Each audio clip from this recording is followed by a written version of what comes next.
Sardar Singh convent college की online कक्षा में मैं प्रेम कुमार कक्षा 12 के विद्यार्थियों का एक बार फिर से स्वागत करता हूं।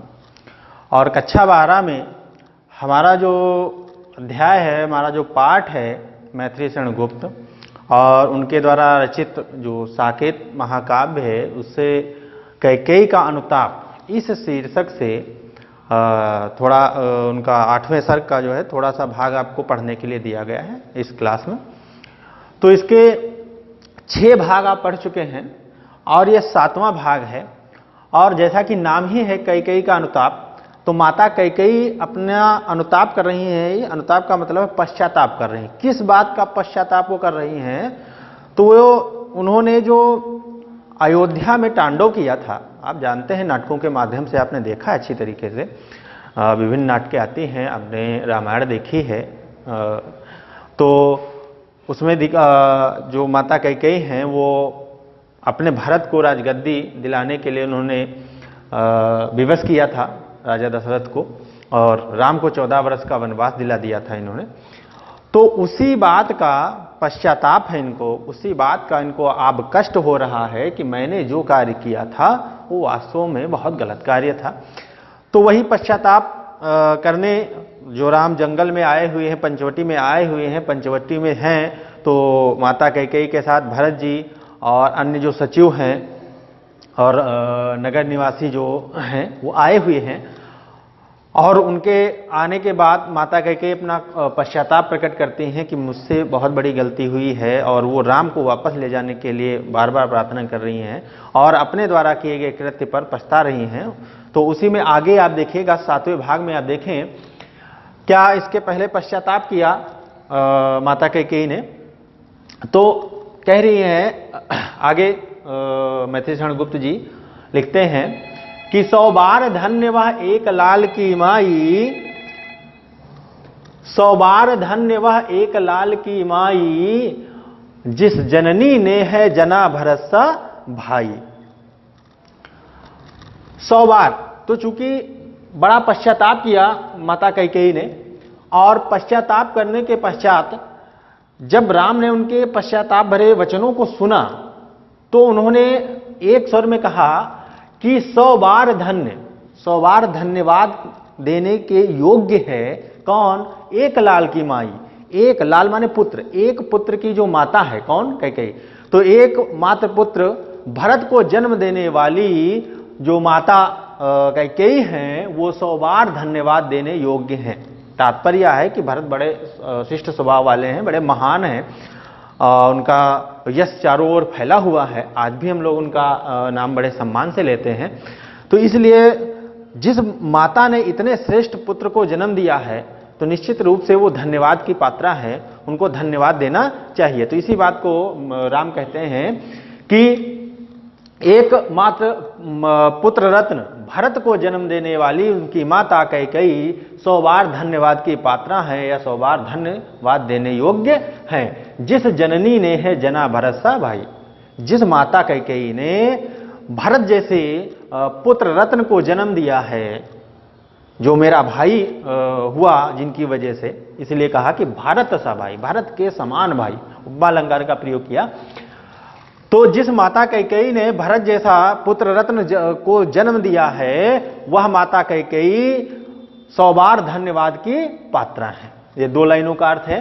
पागल सी प्रभु के साथ सभा चिल्लाई, 100 बार धन्य वह एक लाल की माई। तो जैसे ही राम ने कहा कि जिस माता कैकेयी ने भरत जैसे पुत्र रत्न को जन्म दिया है वह 100 बार धन्यवाद देने योग्य है, उसको बार बार धन्यवाद देना चाहिए, यानी उसका बड़ा सम्मान करना चाहिए कि ऐसी माता जिसने इतने बड़े, इतने महान, इतने श्रेष्ठ पुत्र को जन्म दिया है, तो कोई साधारण माता नहीं हो सकती वो, तो 100 बार धन्यवाद देने के पात्रा है। तो इसके साथ साथ जो सभा में बैठे हुए लोग थे उन्होंने राम के स्वर के साथ स्वर मिलाते हुए कहा कि पागल सी, पागलों के समान। जैसे ही राम ने कहा कि माता कैकेयी 100 बार धन्यवाद देने योग्य हैं, तो उनके साथ साथ जो सभा है वह एक स्वर में, चिल्लाई का मतलब एक स्वर में बोलने लगी कि 100 बार धन्य वह एक लाल की माई, कि वह माई जिसने, वह माता जिसने भरत जैसे पुत्र रत्न को जन्म दिया है, वह 100 बार धन्यवाद देने योग्य है। हां लाल उसे भी आज गंवाया मैंने, ऊपर उनको श्रेष्ठ बताया, राम ने भी श्रेष्ठ बताया, राम ने भी महान कहा, और साथ ही उनके सभा में बैठे हुए अन्य सचिव, अन्य जो नगर निवासी हैं, उन्होंने भी उनको धन्यवाद दिया। तो उनके धन्यवाद देने के साथ साथ फिर जो माता कैकेयी हैं वो अपना पश्चाताप प्रकट कर रहे हैं कि हाँ लाल, यहां लाल माने पुत्र, और कौन पुत्र है? राम। तो हे राम, उसे भी आज गंवाया मैंने, जिस पुत्र के कारण आप हमें 100 बार धन्यवाद दे रहे हैं, यानी आप हमें महान सिद्ध कर रहे हैं, आज मैंने उस पुत्र को भी गंवा दिया। आप जानते हैं, आपको पहले भी बताया जा चुका है कि भरत जिस दिन से माता कैकेयी ने इस प्रकार का कृत्य किया कि राम को वनवास दिया और स्वयं भरत को राजगद्दी दिलाने का प्रयास किया, तो ये कृत्य कहीं ना कहीं उनके लिए बड़ा ही असहनीय रहा, और उस दुख के कारण, क्रोध के कारण, क्रोध भी आया माता कैकेयी पर, तो वो माता कैकेयी से बोलना उन्होंने बंद कर दिया। उन्हें माता नहीं मान रहे थे कि ऐसी मेरी माता हो ही नहीं सकती जो इतना बड़ा अपराध कर दे, इसलिए उनको माता मानना अच्छा नहीं लग रहा था और माता नहीं कहते थे कैकेयी को। तो इसीलिए यहां पर कहा कि हाँ लाल, हे पुत्र, हे राम, उस पुत्र को भी, जिस पुत्र के कारण मैं आज 100 बार धन्यवाद देने योग्य हूं, या जो जिसकी वजह से आप मुझे महान कह रहे हैं, उस पुत्र भरत को भी आज मैंने गंवा दिया, क्योंकि आज वो मुझसे बोलता तक नहीं है। विकराल कुयस ही यहां कमाया मैंने, और इस स्थिति में भी मैंने विकराल यानी भयंकर, कुयस माने अपयस ही कमाया है, यानी यहां भी मुझे भयंकर अपयस का ही भागी बनना पड़ा। निज स्वर्ग उसी पर वार दिया था मैंने, हर तुम तक से अधिकार लिया था मैंने। तो जिस पुत्र भरत को के लिए निज स्वर्ग, स्वर्ग का मतलब उस स्वर्ग से नहीं, स्वर्ग का मतलब यहां सुख से है, अर्थ पूछ सकता है इस शब्द का, कि निज स्वर्ग उसी पर, मैंने जिस पुत्र के लिए, जिस भरत के लिए अपना सुख तक त्याग दिया, उस पर वार दिया। आप जानते हैं कि माता अपने समस्त सुख अपने पुत्र या पुत्री पर न्यौछावर कर देती है, खुद चाहे सुखी रहे, खुद खाना खाए या न खाए, लेकिन अपने पुत्र को खाना जरूर खिलाती है, उसकी हर प्रकार से वो देख रेख करती है। तो उसीलिए कहा है कि जिस पुत्र भरत के लिए मैंने अपना सुख भी उस पर न्यौछावर कर दिया था, यानी मैंने ये कभी नहीं देखा कि मुझे सुख है या नहीं है, और उसको हमेशा खिलाती रही, पिलाती रही, और जितना हो सका मेरे द्वारा उतना ही उसका ध्यान मैंने रखा। हर तुम तक से, उदाहरण भी दिया कि हर तुम तक से अधिकार लिया था मैंने। माता कैकेयी कहती हैं कि उसी पुत्र भरत के लिए मैंने तुमसे तुम्हारा राजा होने का अधिकार भी छीन लिया था।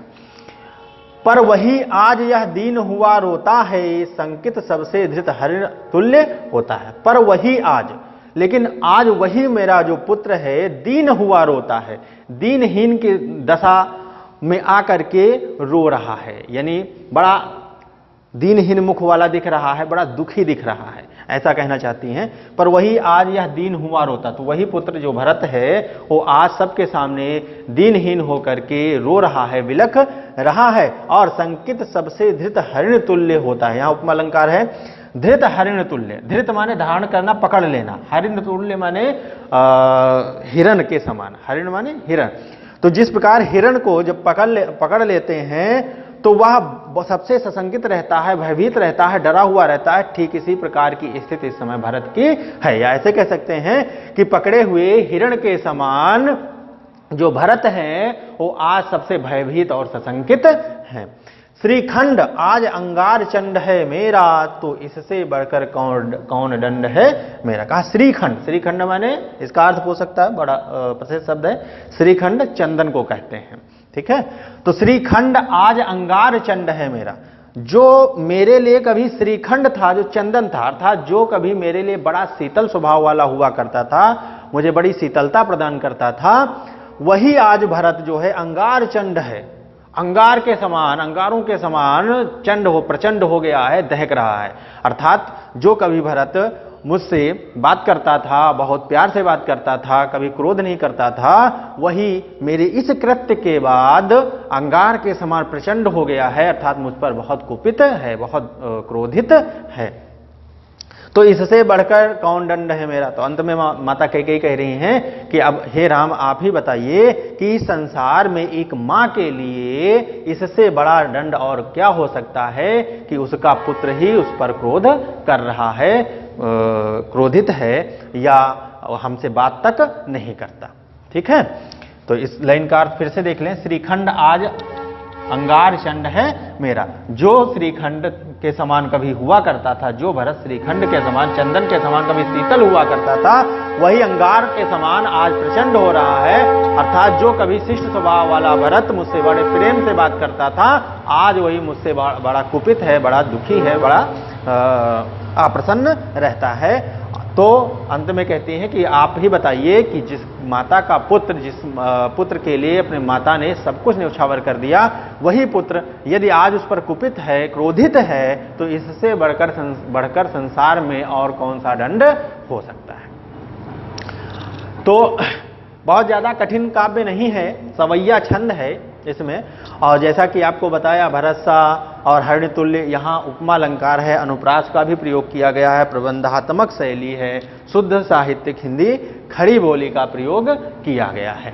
और रस आप देख ही रहे हैं, यहाँ जो है चूंकि उत्साह दिख रहा है इसलिए यहाँ पर वीर रस है इतने में, और इसके बाद फिर दुखी हैं तो यहाँ पर करुण रस की वियोग श्रृंगार रस की अनुभूति हो रही है। तो वियोग श्रृंगार रस और वीर रस दोनों का प्रयोग यहाँ पर हुआ है। तो कक्षा 12 में आज के लिए इतना ही, धन्यवाद।